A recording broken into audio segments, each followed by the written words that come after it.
The only good thing to do when you're very busy Mm-hmm. and you're under the weather Mm-hmm. is to pull out the old fave, the grab bag. The crab bag. Grab bag. That's what we're doing today on episode 93. I want Mm-hmm. to say that's right. Of the Season Lame Checkup OVA. It's a podcast where we have conversations about video games, anime, and manga. Hello, I'm Jared, joined as always by Doc Al and Ladium. Hello. And we're getting deep in the grab bag today. Hold on. Let me reach into the grab bag for us. Oh, the grab bag has traveled. I have some interesting stuff and some terrible stuff in this grab bag. The grab bag has traveled from me to you. I know, right? It is, man, it's a well-traveled bag. It is. It's seeing the world.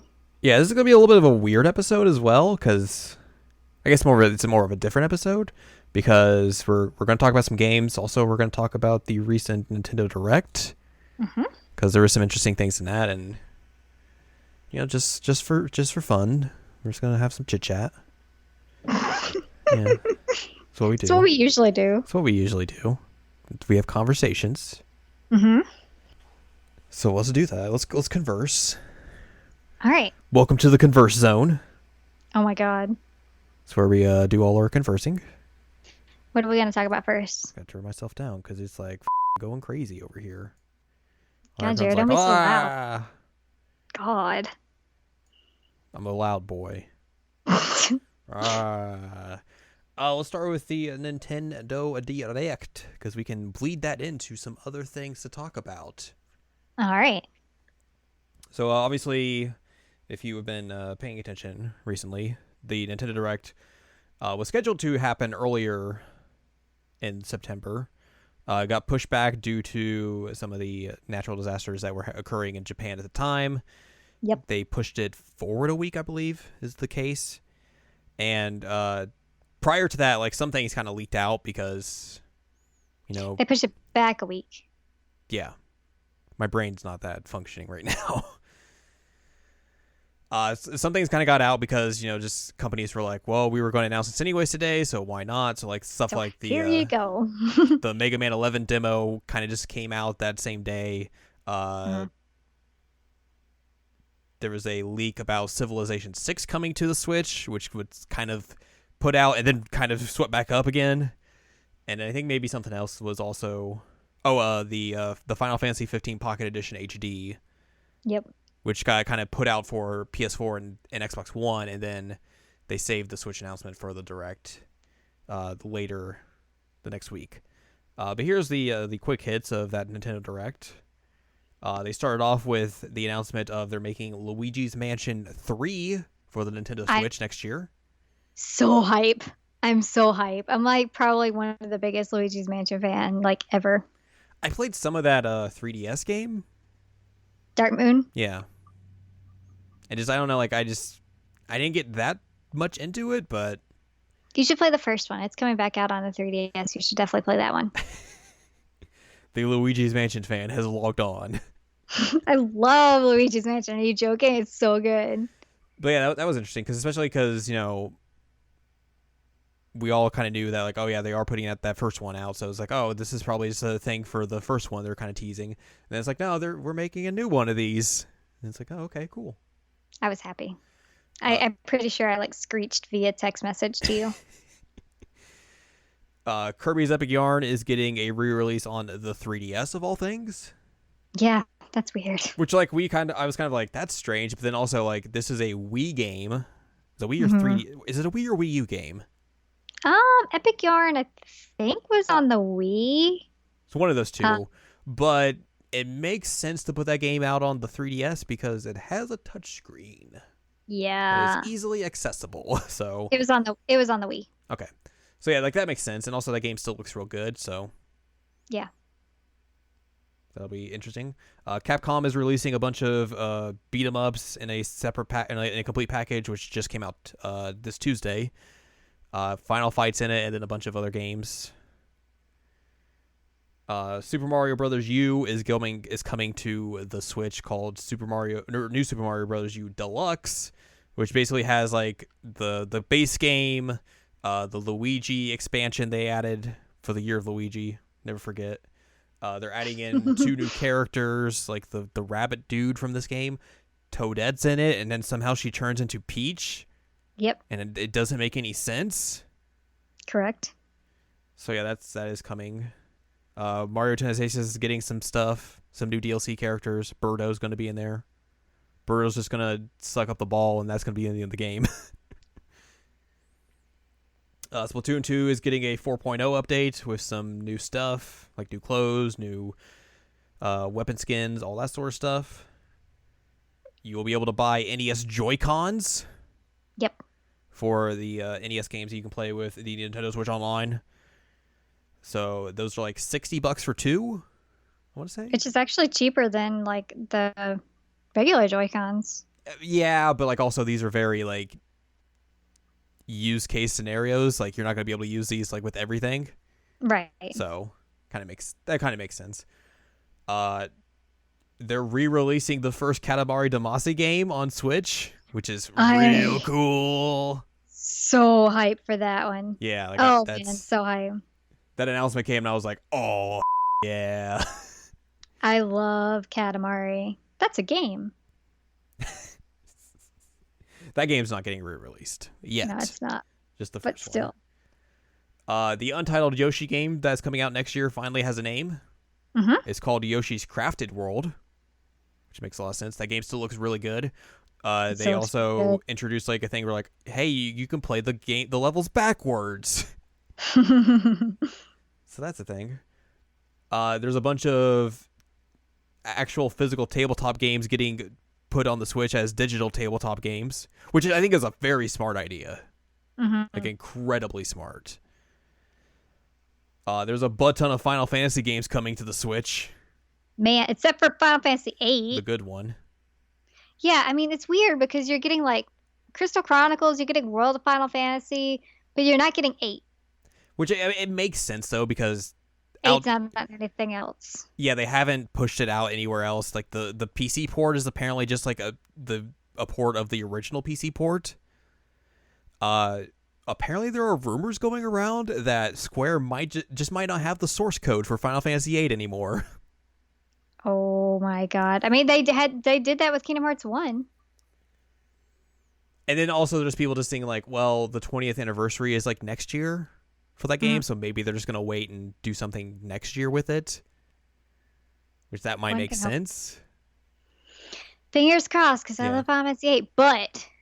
But can we talk about the fact that Final Fantasy X-2 is gonna be on the Switch? Heck yeah! Yeah. So like you said, they're remaking Final Fantasy Crystal Chronicles, which apparently is going to only be a digital only game. Oh wow. Which is interesting. I like Crystal Chronicles, so. Yeah. Most of these games are also cross-platform. So, like, I think Crystal Chronicles is coming out also on PS4, not on Xbox.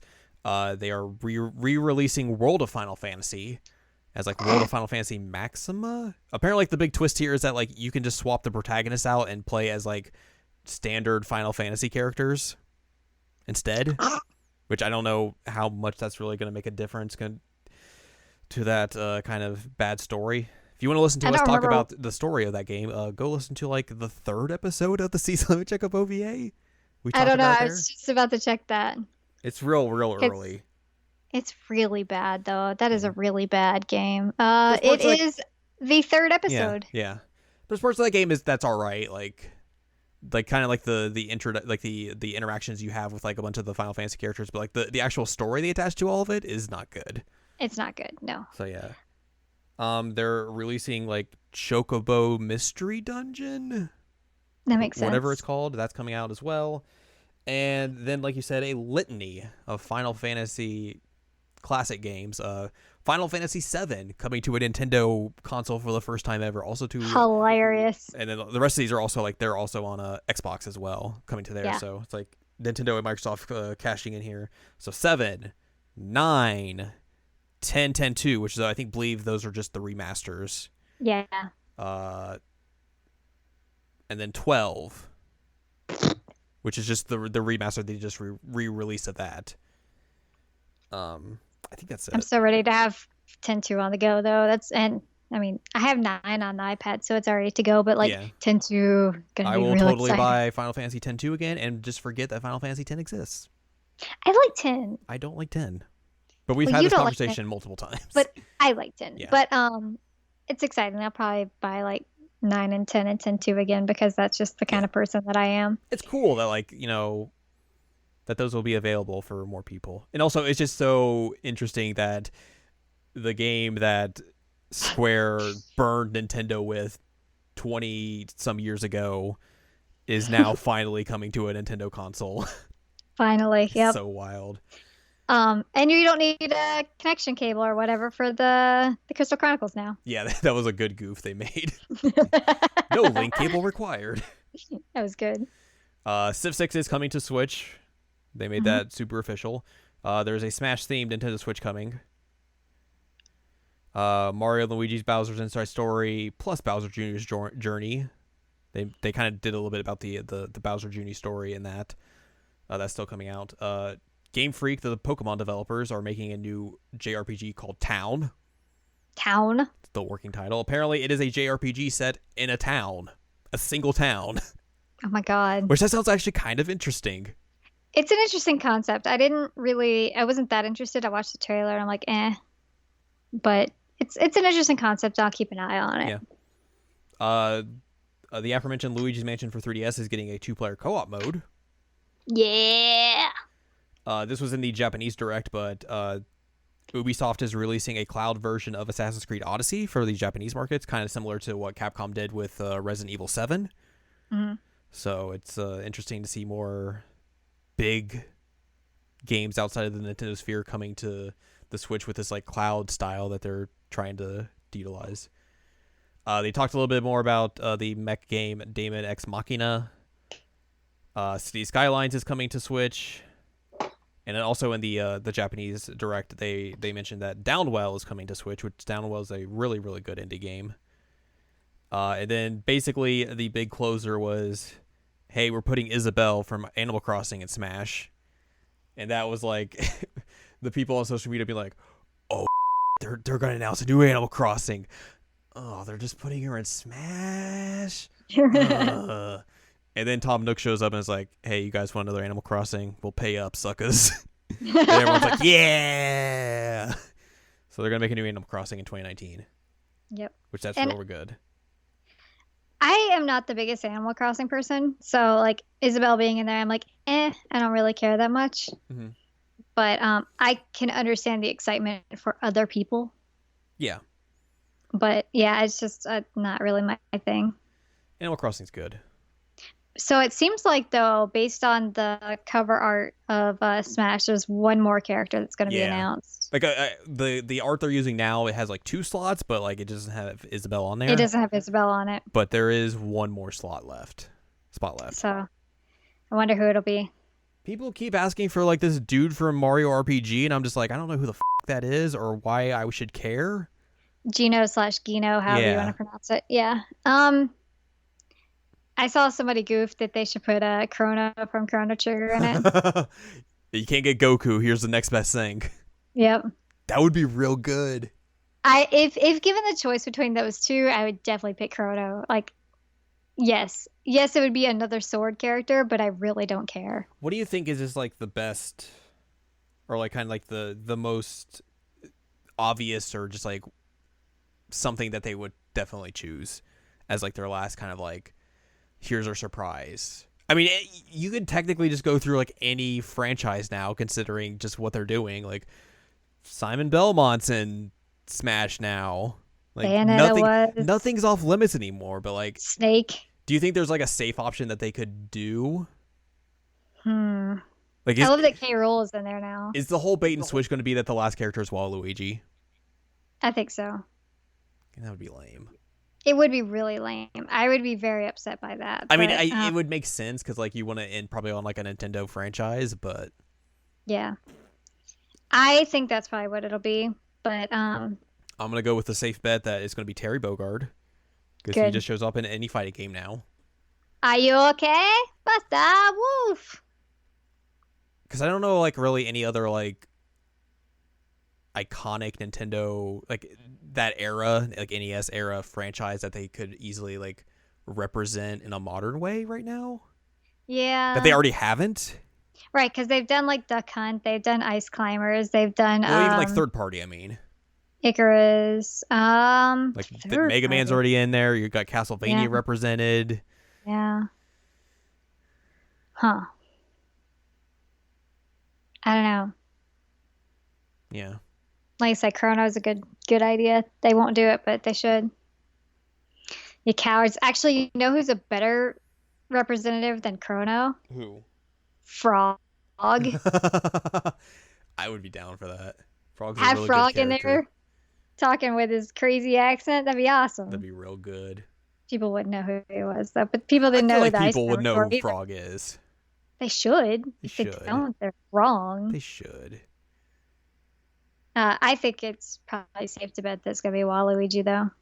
We're gonna listen to this in a month and be like, "Well, she was wrong," but It's gonna be Chica Takami. good.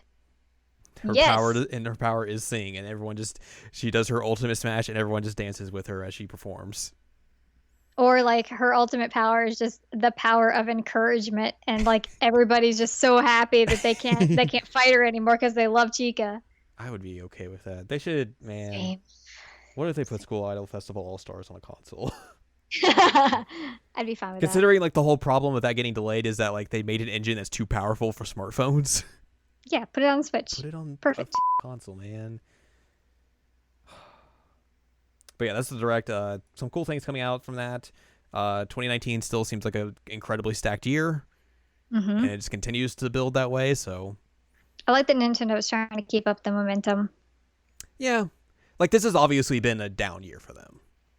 Right, but like it's hard to beat the first year It's that they had. extreme. We talked about this earlier in the year when we had our episode about this, but like yeah, it's incredibly hard to follow that year up, and this is. But they're doing well. They're doing well. I think they're doing well to like position of like, hey, this year isn't going to be great compared to last year, but like, look at the stuff we're going to come out with next year. Like, there's some heavy hitters coming out next year. I mean, like, you got Animal Crossing, you have that Yoshi game, you got Fire Emblem.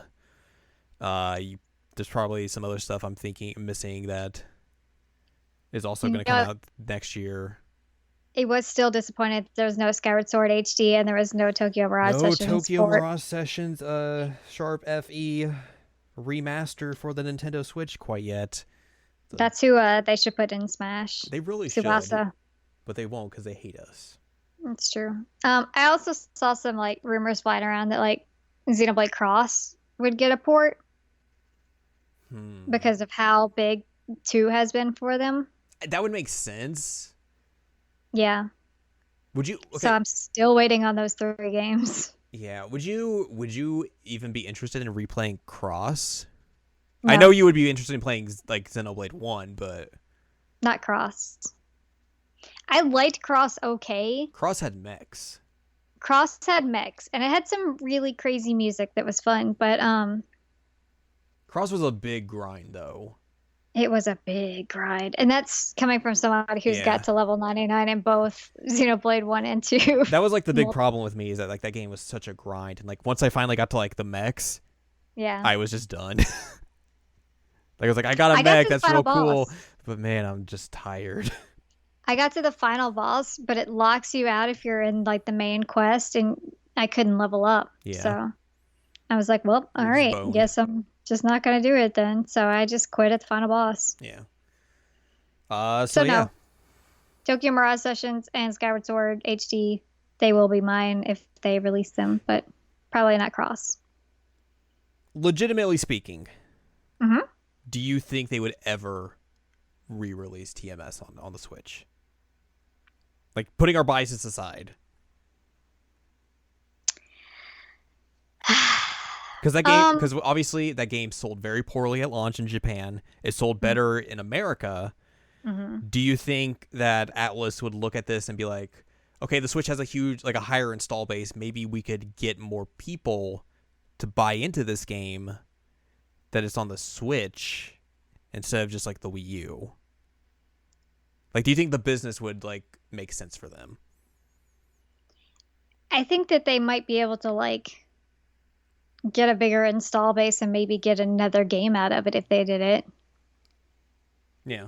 But the question is, it's Atlas and they're kind of making some dumb decisions lately. So Yeah.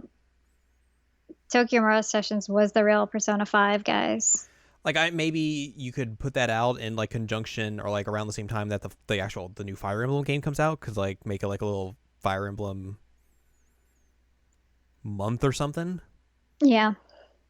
But I could see them doing it as a digital release and not a physical release. Yeah, I think that would make a lot of sense. It's just one of the things where like, I love that game. Like I think that game is so good, but it's just, it didn't sell well and a lot of people just didn't give it like the recognition that it deserves.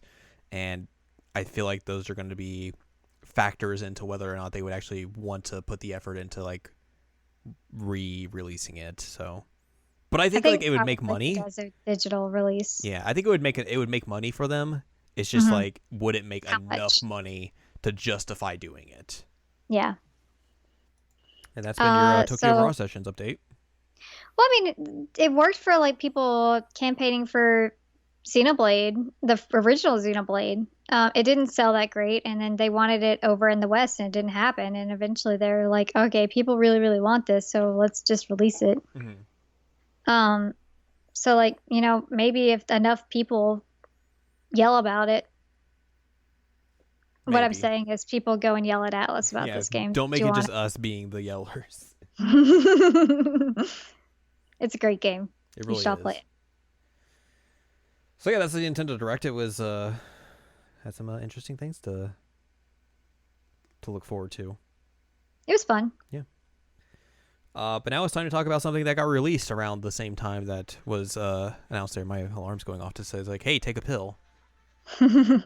Speaking of Final Fantasy VIII. Yeah. Speaking of things that could have been, but aren't. I don't know, that doesn't make a lot of sense, but... So upsetting. So, like we said, Final Fantasy 15 Pocket Edition HD, a port of the mobile version of Final Fantasy 15, was released on consoles. Me, being the dummy that I am, saw screenshots and was like, hey, maybe they did something to the battle system and like made it different. Like maybe this would be an interesting way to play this game. And then I bought Final Fantasy 15 Pocket Edition HD. And I was like, I have to watch you play this. So we talked at length about Final Fantasy 15 on episode 75 earlier this year in May. And it was me listening to you talk about the game and your issues with it. Now, for those of you unaware, like before we had talked about Final Fantasy 15 on the podcast, like we kind of had a good idea of like how we felt about that game. Like we played like all the demos and you'd watch the anime, I'd watch Kingsglaive, and we were just like, nah. And then you were tempted by your brother, and you ended up playing 15. Yes. And putting like 80 hours into it. And your opinion didn't change.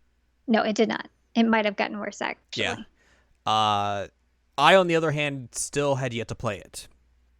Correct. And the Pocket Edition comes out. Like I said, I was like, maybe they did some changes to this because obviously it's a different way to play this game. Like maybe they changed the battle system in a way that'll make it a lot more fun than I was having in those demos. So I bought it, and you were like, I will watch you play that if you buy it. And I was like, all right, let's do this. And thus began our trip down Final Fantasy 15 Pocket Edition HD. I guess interesting enough, like the first thing to talk about is like they condense a lot of the story. Like it goes from like 13 or 14 chapters in the main game, or like the original version. 15 chapters. 15 to 10 in this. Yes. So automatically that should be a red flag. Like I understand why you would make this game. Like why you would make like a demake for like a mobile market. Like, here's a way to get this game out to people who may not play it on consoles or just may not have had the money to buy it originally. And here's a simplified, condensed version of the game for people. The problem with that is that by condensing the story in the ways that they do, by cutting scenes out and just not really explaining things that well, even more so than just like the actual game, like the story itself becomes so just convoluted in a way that you really don't care about it. An already convoluted story becomes a cluster. Yeah. It's just way more of an issue in this. Like, one of the key factors of this is that, like, there are a lot of side quests in the actual original version of the game. Yep, a lot of them. A lot of That's side what I quests. spent most of my time doing. The only side quests you get in this are go find some cactar statues, go around and dig for treasure. Maybe you'll go and like fight some enemies that are in a town. You do that like once. Mm-hmm.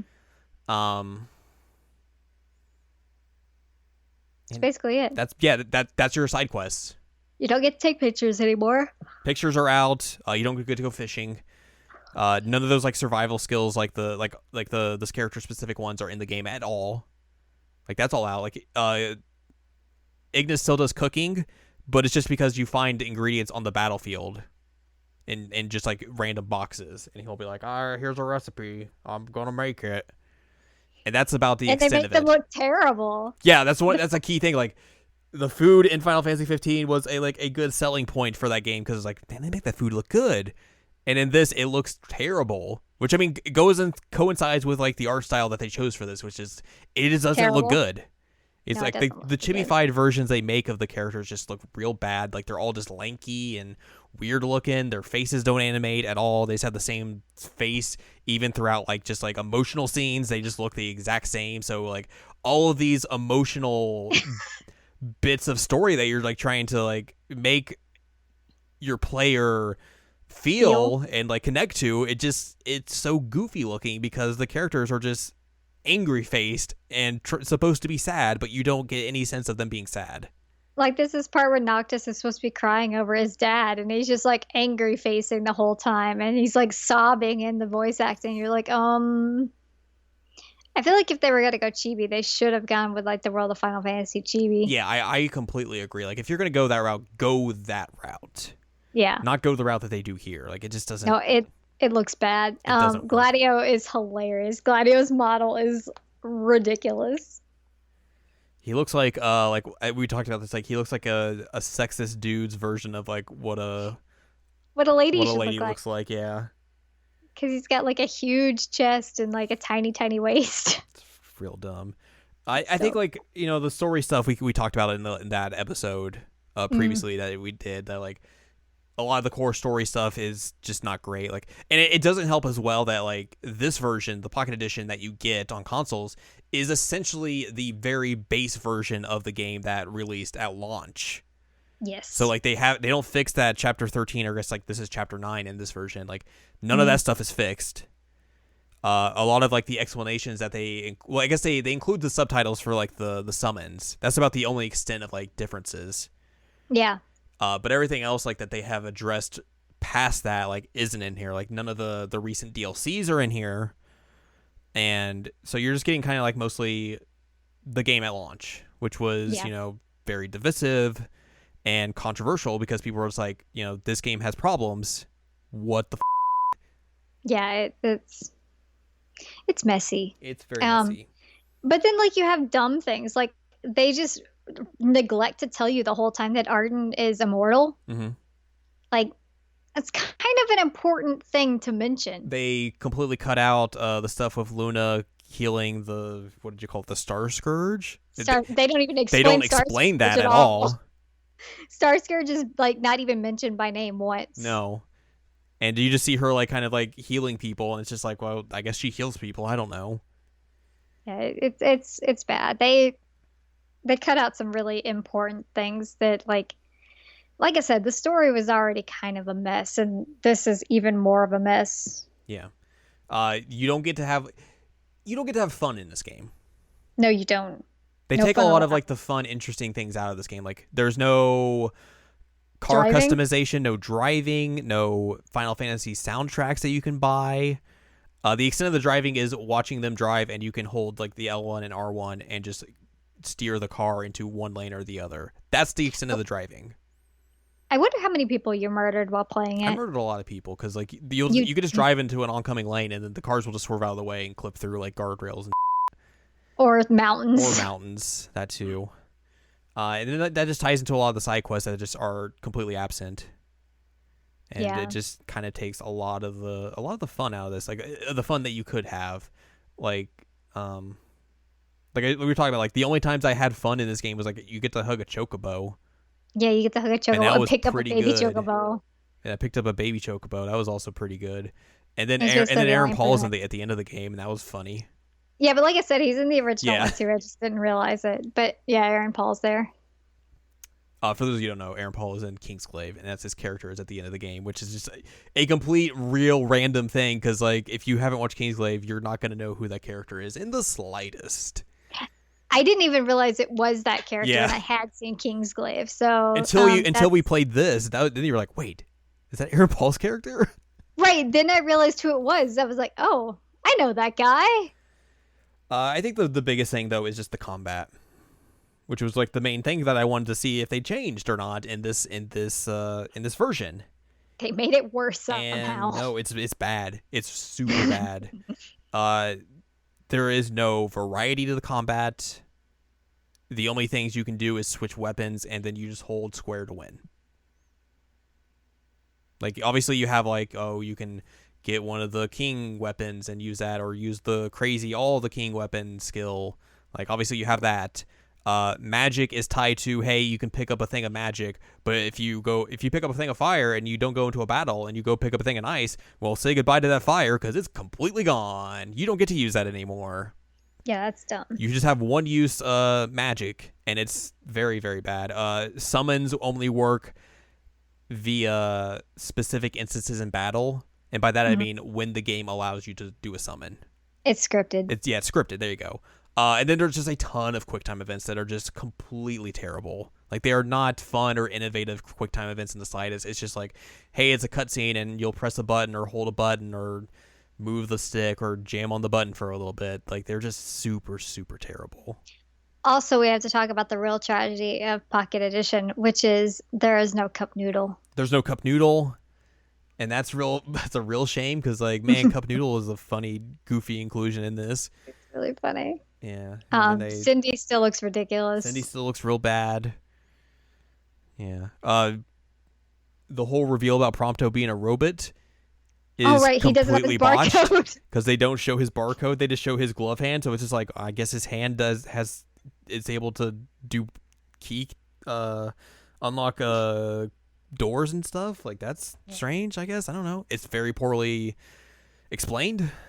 Well, much like the rest of this scene game. where you're not allowed to leave Iggy behind, like you can't even walk. You're not able Yeah. to walk. So they're constantly screaming at you. They're like, hey, he's blind. Like, make sure he's able to keep up, but your only speed is just run. So you can't just like slow walk to everywhere. It's just run, and then wait for them. I mean, you can basically just go and they'll just yell at you, but it honestly doesn't mean anything. You can just run away and they'll just yell at you, and nothing bad will happen.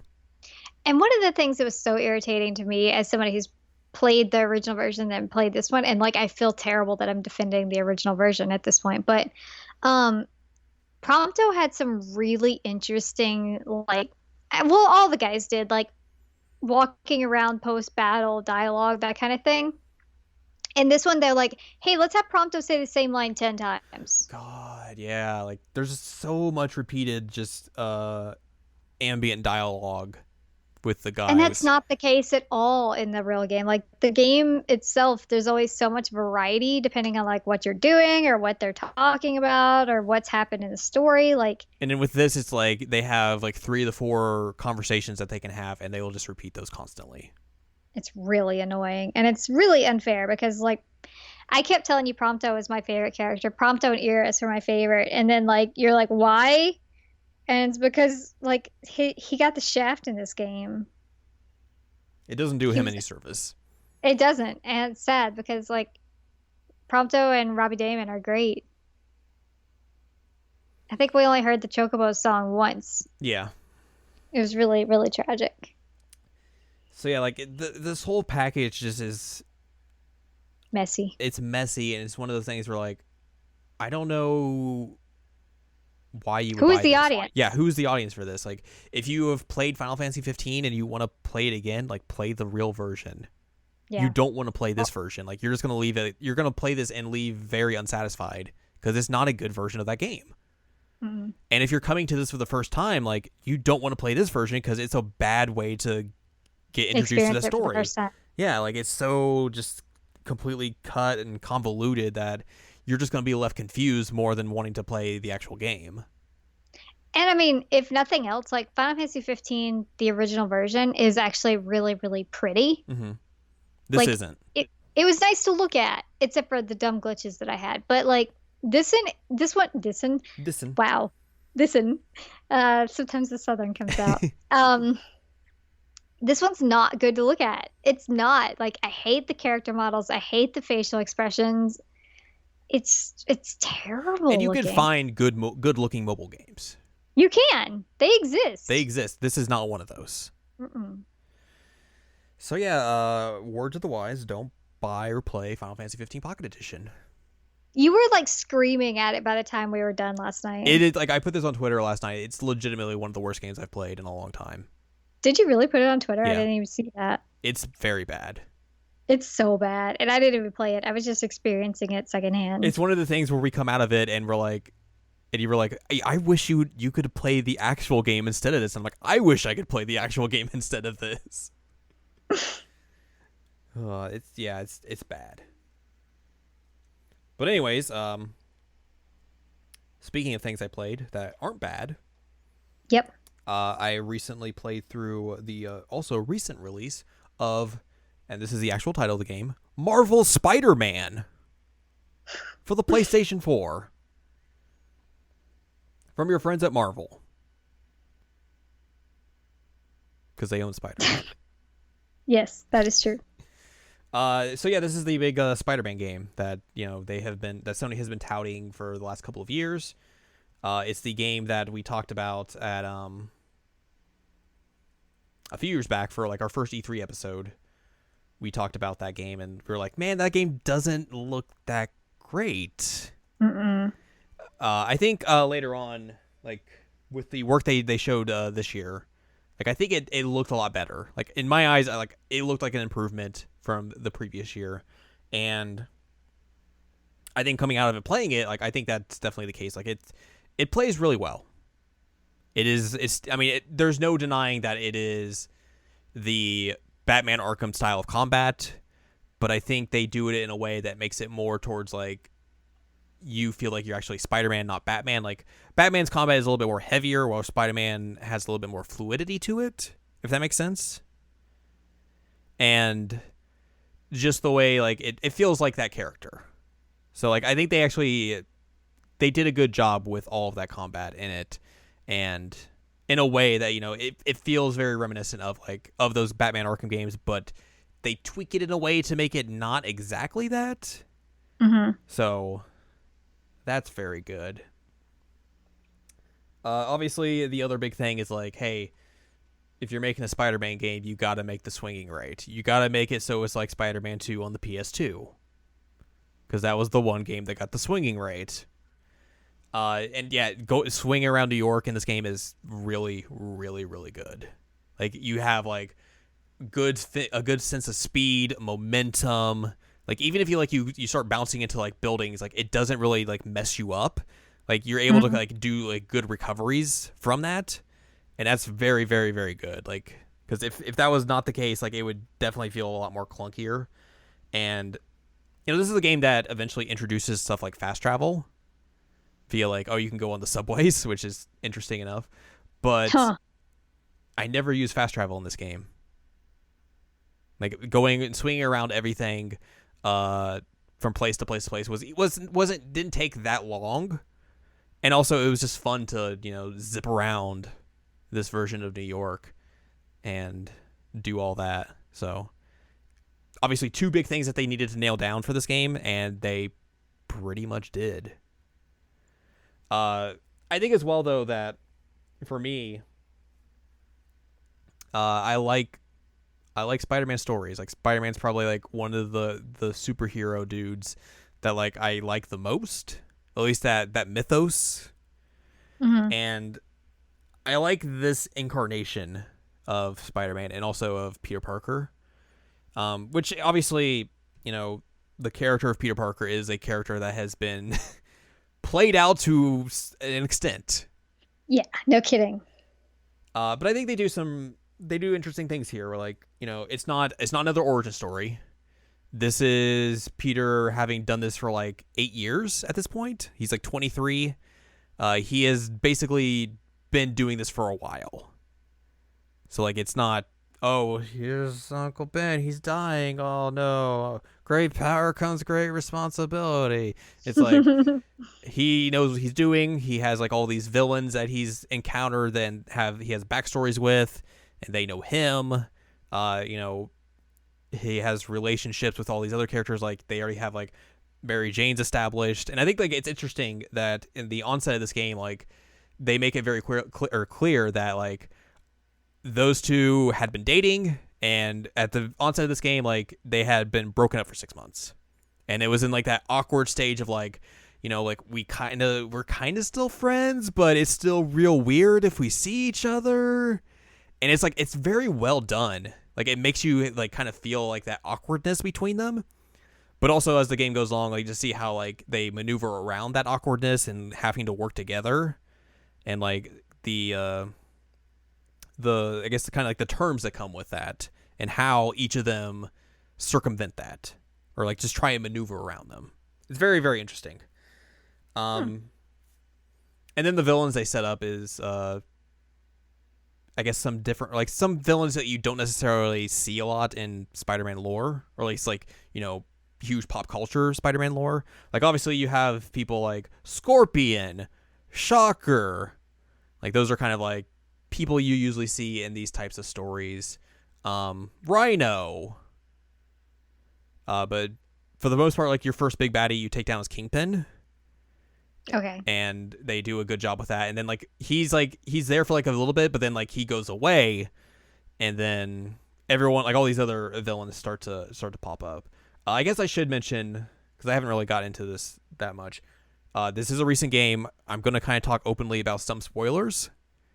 So this would be a good opportunity to back out if you are still here and you hadn't decided to back out yet. But yeah, like there's going to be some spoilers. Just be careful of that if you're still wanting to play this game or you're in the middle of it. Hit the reverse button and back out of here. So going into spoilers, like kind of at the end of the game, they kind of make their own version of like the Sinister Six. So like there's 6 kind of villains that you have to deal with. One of like the main ones you have to fight is a guy by the name of Mr. Negative. He turns himself I thought negative. you said Mr. Naked at first. Mr. Naked? Mr. Naked. He turns himself naked. He turns himself naked. So yeah, like he's one of them, but also one of the actual like kind of head bad guy that you find out at the very end of the game is Doc Ock. Okay. And throughout the game, you are actually working with him. Like this is before he turns. Like you're working with Otto Octavius, and Peter Parker is just like an assistant to him. Like you're working through science stuff, and you're trying to like make these new prosthetics for like wounded veterans and just people of that nature. So like here's like a new arm for you, like, and it works really well. Like it feels like you actually have a new arm, that sort of stuff. And throughout the game, you kind of start to see like, oh well. Norman Osborn is the mayor. He's coming in to shut your funding down because him and Otto have like this. They have a rivalry. They have a rivalry, but also like this history with each other. We're like, oh, we used to be friends, but then his work with Oscorp when we started, it kind of went in a completely different direction that I wanted, so I got out, and now we kind of don't see eye to eye with each other. And then you kind of start to see him start to degrade here and there, like throughout the game. Like he's like, oh well, here's these military contracts. I was like, I could try and do this. Oh, this prison wants to have the security beefed up. Maybe I'll try that. And you also learned that he talks about how his body's basically failing him because he's like, oh, I've been exposed too much to like radiation, so like my muscles are starting to fail me, and that's getting real bad. So like they're trying to come up with a way to alleviate that. And obviously, one of the ways they do that is by making the octopus suit. Yikes. Which they do, and it works completely well. One of the bad things is, though, like there's the chip that you have to put in, and basically if it isn't properly done, it'll change your mental state. And that eventually is like kind of like what leads him into becoming a villain.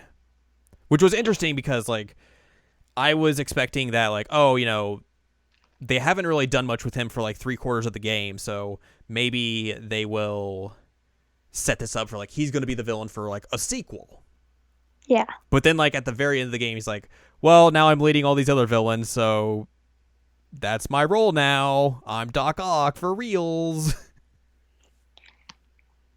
Oh, one thing that I want you to make sure you talk about is J. Jonah Jameson. Yes, that's a good thing to talk about.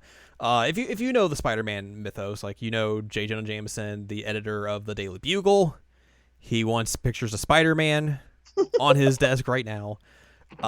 This takes a completely different approach to that. So like in this story, he's been fired from the Daily Bugle and ousted because of like people think he's a conspiracy theorist, and all of his like ramblings about Spider-Man have pushed people over the edge. They're like, nah, we're done. So he takes his fame and all that and creates a podcast. And essentially, J. Jonah Jameson is Alex Jones. Which is so perfect. It like, really legitimately, that is so good. And like, I never would have thought about it. And I'm like, I love it. I think that's fantastic. you have the option of like, you know, keeping subscribed to his podcast or unsubscribing to it, but like he'll pop up like every now and then, like just throughout the story of like and react to things that you've done.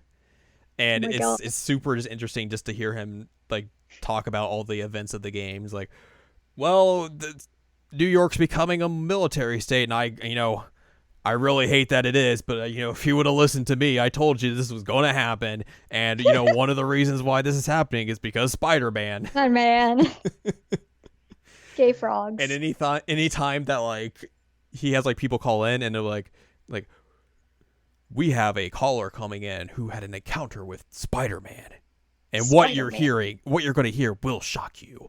And then the caller will be like, yeah, Spider-Man saved me, and it was real great. Like, he was a real down-to-earth guy, helped me out a lot. It was real good. And I'm like, cut. No, I'm sorry, we're breaking up. We're going to have to cut your call. Oh, man. These people out there. Crazy. Spider-Man's dangerous. Spider-Man's danger to our society. That's so perfect, though. Like, legitimately, I never would have thought about it, and I love it. I think that's one of the greatest things. It's really, really smart and really good. It's a good take on the character who's been the same forever. Yeah, exactly. And I think like what they do with Mary Jane is also interesting, where they make her like a reporter this time. Like, I don't know if like that's actually been a thing in the comics. Like, I haven't read like Peter Parker style Spider-Man in a long time. Yeah, it's been a while for me. But I thought that was also like a smart take on her. They make Aunt May like a worker at like a homeless shelter. Oh, okay. Which that's makes cool. a lot of sense. Like, and the homeless shelter was made by Mr. Negative. Mr. Naked? Mr. Naked. Because basically he's like this huge philanthropist, and then like turns bad because he wants to kill Norman Osborn because he did an experiment on him when Mr. Negative was young, and that's what gave him the powers, and now he just wants to murder Norman. Okay, well, that's intense. Yeah. It's a really extensive reaction to things. Very much so. One of the things they teased in like one of the first E3 trailers was they showed a cinematic trailer, and at the end of it, you see Spider-Man fly by, and you see someone like, "Oh, did you see that, Miles?" And it cuts back, and it's Miles Morales, and then the trailer ends. And one of the things I was worried about was that like oh, they're gonna just throw him in there for like a little bit, but it's just gonna be a bit piece. Like he's not gonna be that big a big part of the story. Basically, like how he was in the last Spider-Man movie, where like Donald Glover's character was like Miles's uncle, and like something's involved with that, and you like get a throwaway mention of Mhm. Miles, Thankfully though, that is not the case.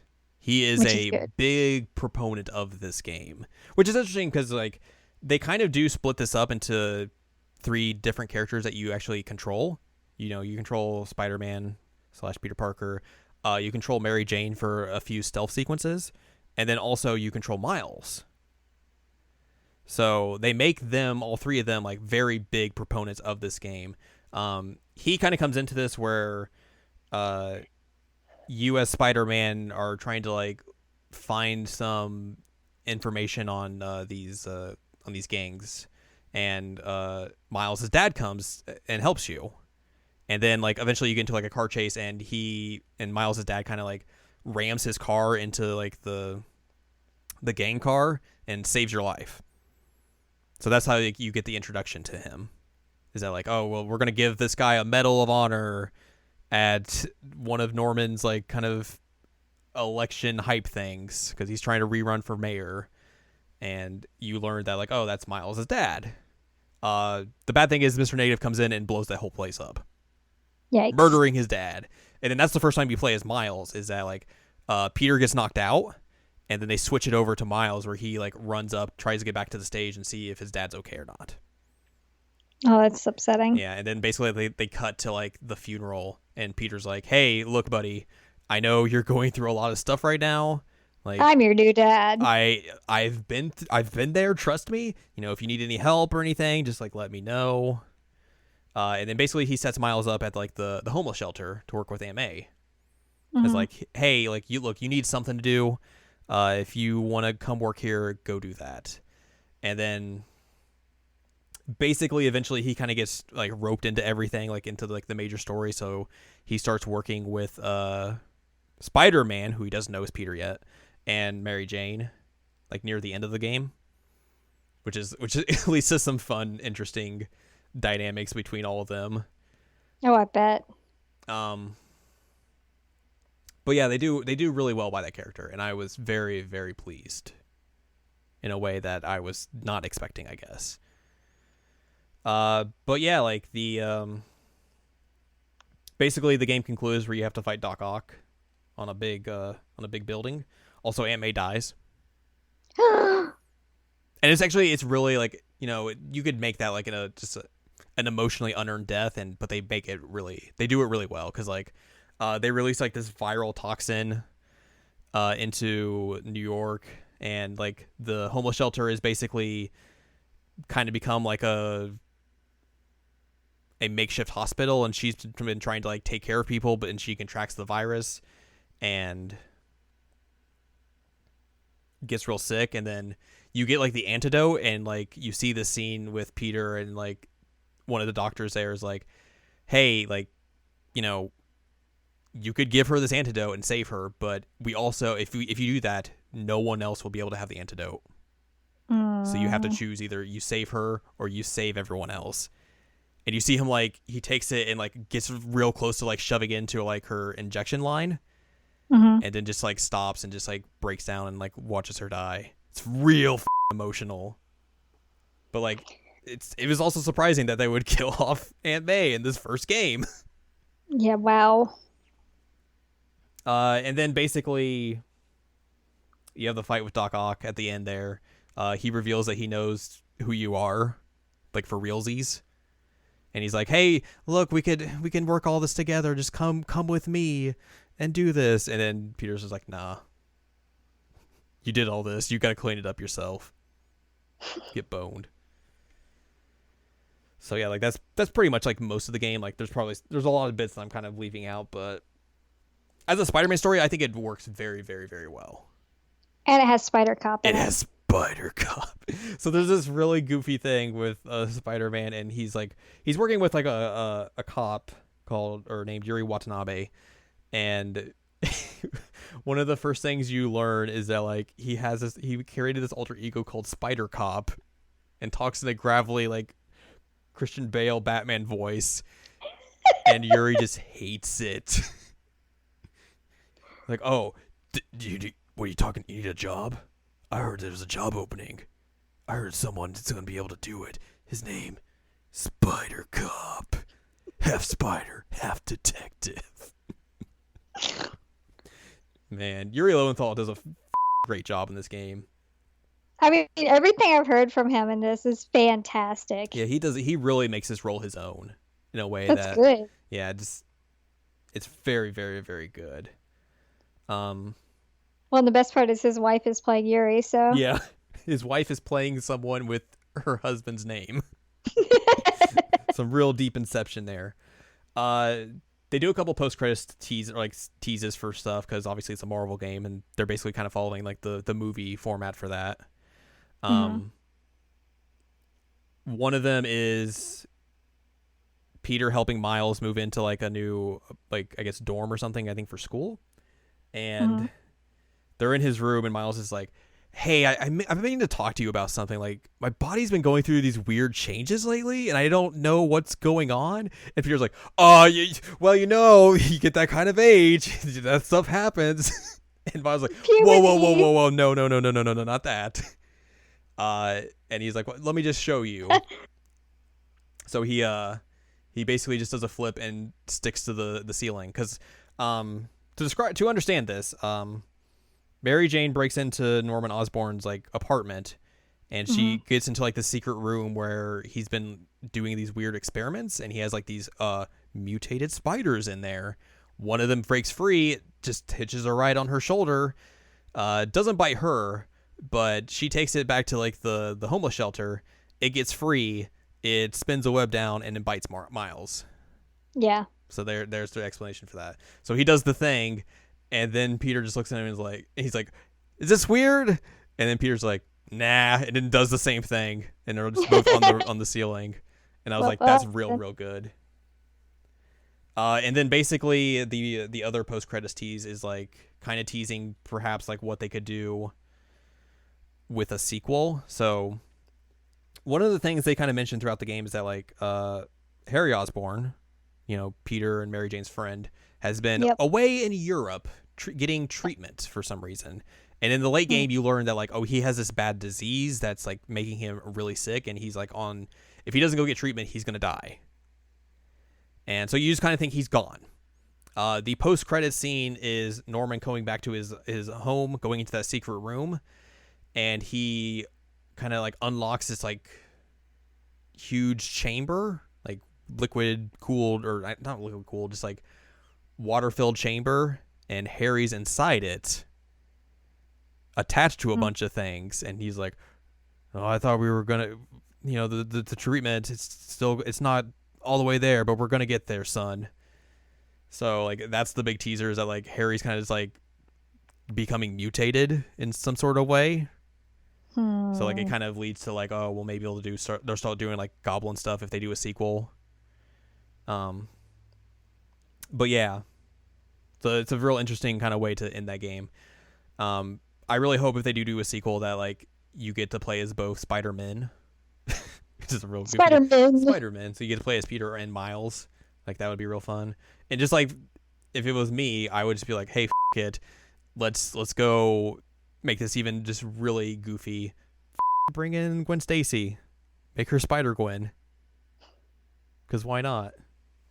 I mean, even if it's just a DLC pack, that'd be neat. Yeah, I mean, like, I guess I don't know how aware if you are with her mythos, like her recent mythos, or like for the listeners at home, like the reason her character even exists is that like she's in a completely separate timeline from like the main timeline, or at least that originally that's how it was. I think eventually that's how it was originally. They bled everything together, but like it's comics, you can do wacky timeline shenanigans like that, like, and it would totally work. And you could easily bring her over.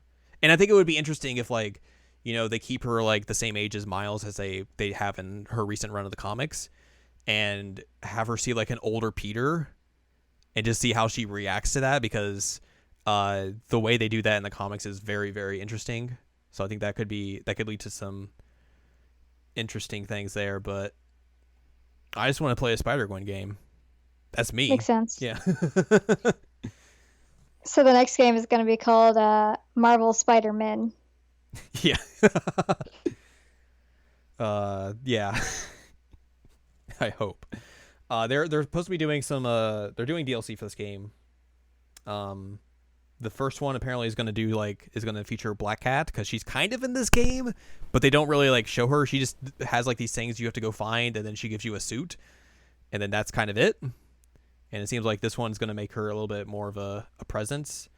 And then the last two are coming in November and December. One's called Turf Wars, the other's called Silver Lining, and they haven't really talked about exactly what those will be just yet.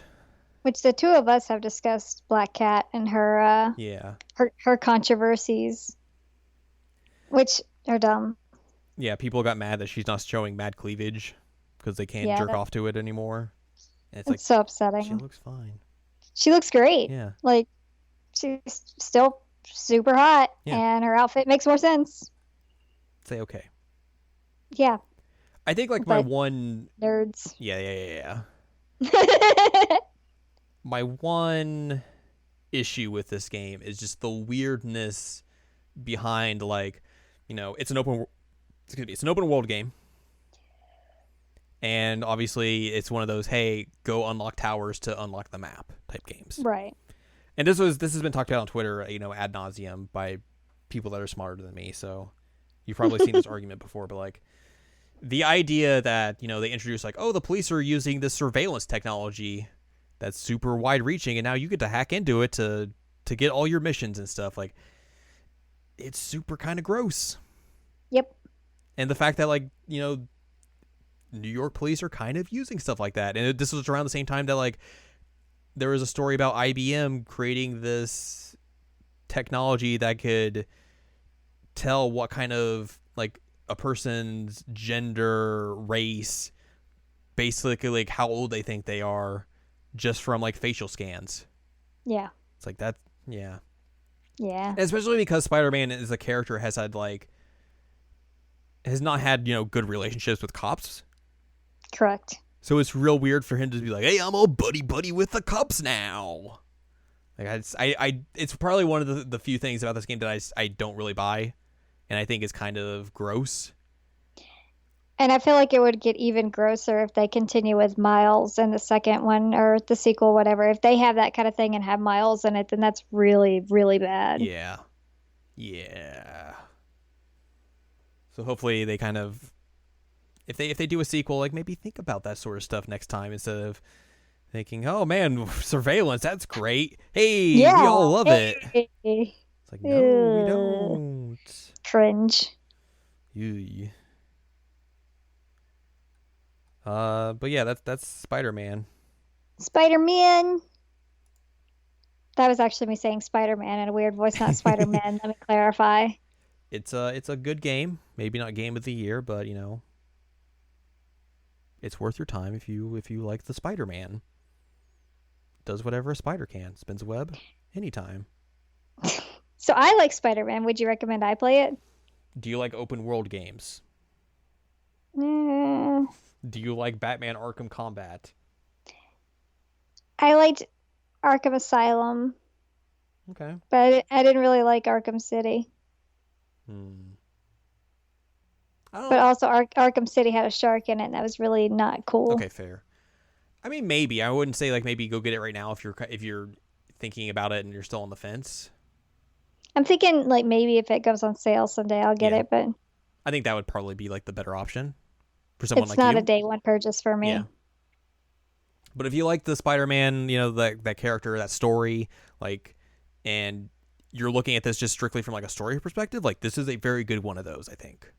Yeah, and Spider-Man's one of my favorite superheroes, Okay. but I just I don't know, I didn't like the way that the combat looked in any of the trailers. I think it's better than what they initially showed. Oh, okay. But like I think my main complaint I think with it though is like it's still like another version of that, and there is a lot of like different things you can do with it, but also it's one of those types of games where you have a set combo you can do, like you're just gonna kind of stick to that. So Welp. but you get to stick people on the buildings with your webs. And Spider Cop. Spider Cop. Yuri Lowenthal is a good boy. It's true.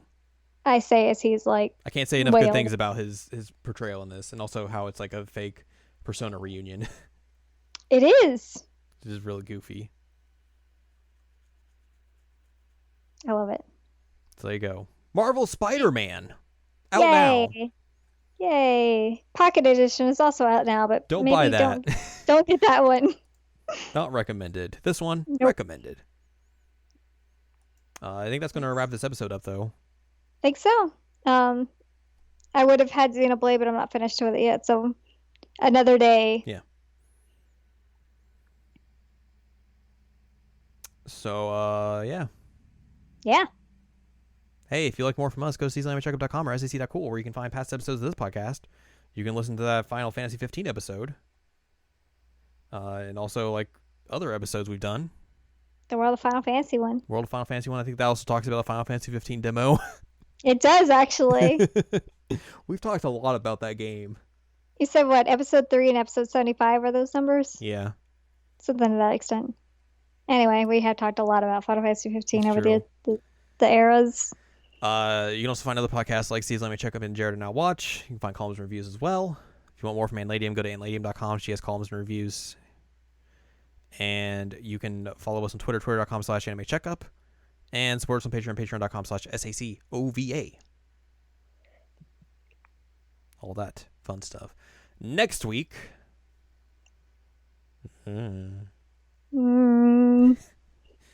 Big old shrug shoulders on that. Maybe I'll have beat Xenoblade by then. Perhaps. Perhaps. We shall see. We shall see. But until then, swing around like you don't care. But also campaign for Tokyo Mirage Sessions Campaign to for come Tokyo out. Mirage Sessions. And don't play Final Fantasy 15 Pocket Edition. Just don't. Don't do it. Save yourself. For your sanity.